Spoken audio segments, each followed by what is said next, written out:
नमस्कार। अक्सर ऐसा होता है ना कि सबसे गहरी और बड़ी बातें किसी बहुत ही सरल सी कहानी में छिपी होती है। आज हम हनुमान चालीसा के शुरुआती दोहों में छिपे ज्ञान को एक ऐसी ही कहानी के जरिए समझने की कोशिश करेंगे।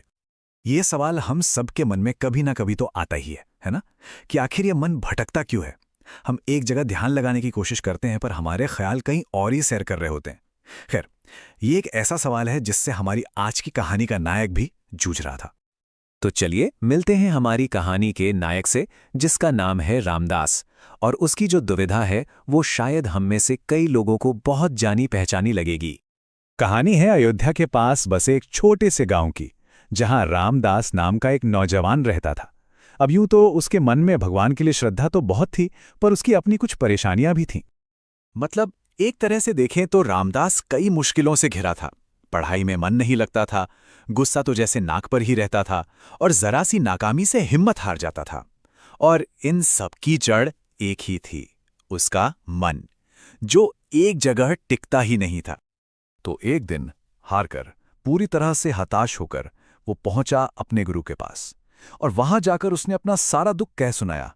बोला, गुरुदेव, मैं कोशिश तो बहुत करता हूं, पर यह मन है कि मानता ही नहीं, कहीं और ही भाग जाता है। मैं ज्ञान कैसे पाऊं? उसकी आवाज में कितनी निराशा थी। और बस यहीं से रामदास की जिंदगी में एक नया मोड़ आता है। उसके गुरु उससे वो पहला और शायद सबसे जरूरी सबक सिखाते हैं।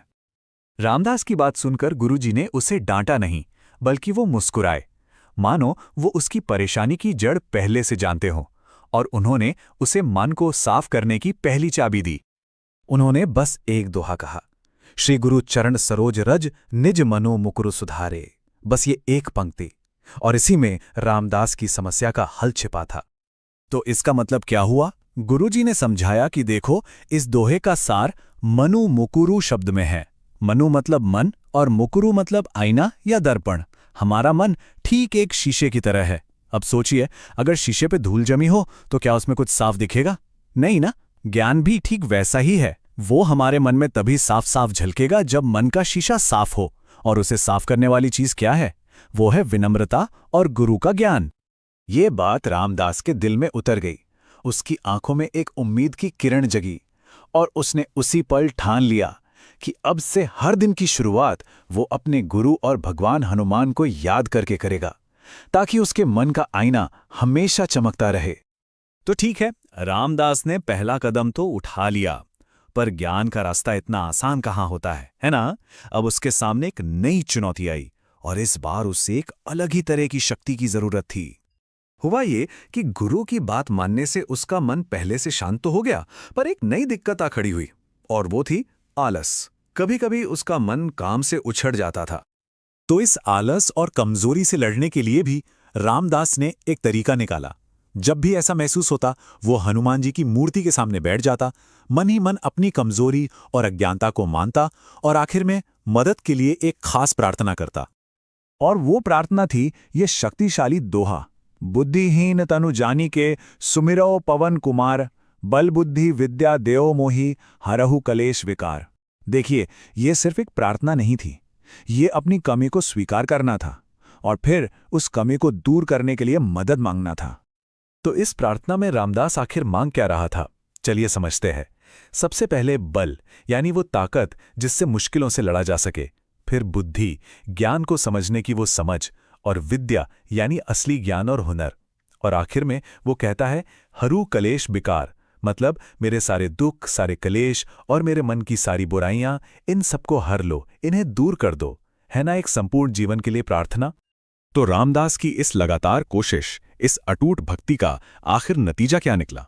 कहानी का ये आखिरी हिस्सा हमें यही बताता है। बस अपनी इसी श्रद्धा और विनम्रता के दम पर रामदास पूरी तरह से बदल गया। ये कोई एक दिन का जादू नहीं था, ये उसकी रोज की मेहनत का, उसकी साधना का फल था। उसका बदलना सच में कमाल का था। सोचिए, जो रामदास पहले खुद को अज्ञानी और परेशान मानता था, अब वही ज्ञान का भंडार बन गया और सब लोग उसे प्यार करने लगे। जो कभी कमजोर था, अब वो दूसरों को रास्ता दिखाने वाला ज्ञान का स्रोत बन चुका था। अब तो हाल ये था कि रामदास खुद दूसरों को राह दिखाता। कोई भी परेशान इंसान उसके पास आता तो वो बस मुस्कुराकर एक ही बात कहता, पहले अपने मन के आईने को गुरु और भगवान की कृपा से साफ करो, फिर देखना जिंदगी अपने आप कैसे चमक उठती है। तो इस पूरी कहानी से हमें सीखने को क्या मिलता है? 3 बड़ी बातें।